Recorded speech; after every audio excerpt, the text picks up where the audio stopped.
madaxweynaha dowladda ku-meel gaarka ee Soomaaliya Sheekh Shariif Sheekh Axmed oo maalmihii ugu dambeysay waday olole uu ugu magac daray socdaalka isdhexgalka bulshada iyo soo celinta bilicda magaalada Muqdisho iyo mid looga saarayay guryaha dowladda dadka shacabka ah ee degay ayaa maantay waxa uu soo maray meelo badan oo kamid ah magaalada Muqdisho iyadoo la dhihi karo socdaalkii ugu dheeraa ayuu maantay magaalada Muqdisho ku soo kormeeray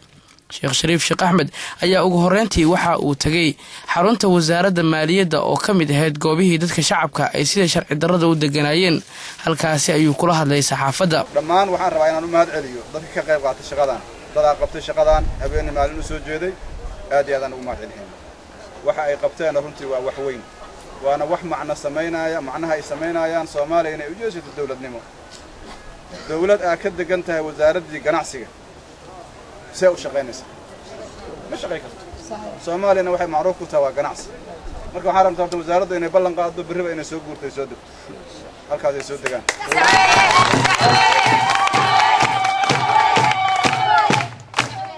dadkii deganaa ee ka baxayna waa u mahad celinayna qofaad gurigiisa haysato qofaad beertiisa haysato si ugu sheegaysaa inaa walaalkiista si ugu sheegaysaa inaa tahay qof muslima oo xalaal qodada si ugu sheegaysaa وين لقى قفكنا وانولانا Soomaalidu ayadoo intaan ka jaahilsan oo ka faqiirsanayso wala jirin wala jirin guriyadna laguma wala jirin beeradna laguma wala jirin waa inaan naqanaa mujtamac xalaal qodata inaan naqanaa loo baahan yahay dib u laabano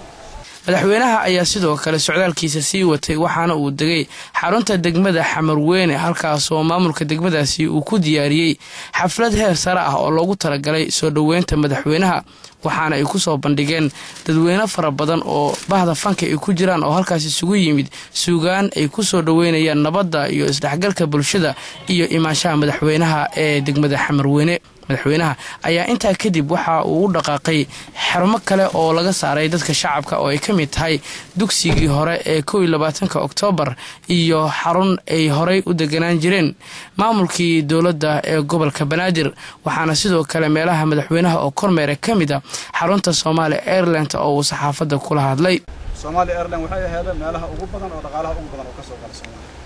inay sidaan u burbursanaato ay noqoto meel caraq lagu cabo amniga laga dhibaateeyo dhaawac weyn laga maanta inay ku soo laabato gacanteeni waa wax weyn ilaahan uga mahad celeynaa thumma waxaan u mahad celeynaa dadka juhdiga ku bixiyay ay ugu horeeyaan ciidamada qalabka sida booliska nabad sugidda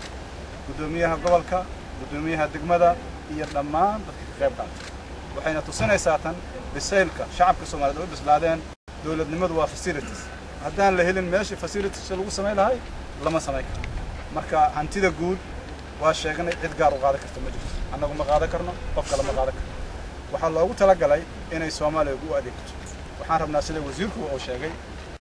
qashanka laga qaado la nadiifiyo boqol shirkadooda tartamaysa oo u baahan kaliya inay ahlan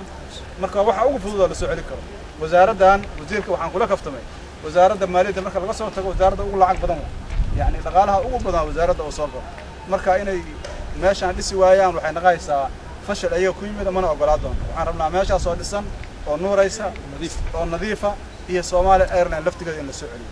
socdaalka madaxweynaha maanta uu ku soo maray meelo kamid ah magaalada Muqdisho oo ah socdaal loogu magac daray isdhexgalka bulshada iyo soo celinta bilicda magaalada Muqdisho dhanka kalena uu ku soo kormeerayay daaraha dawladda ee laga saaray dadka shacabka ayaa waxa uu ahaa socdaalkiisii ugu dheeraa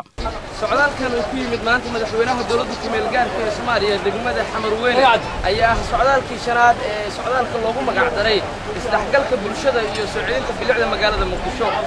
Abdi Kaamil Yusuf Maxamuud Somali TV magaalada Muqdisho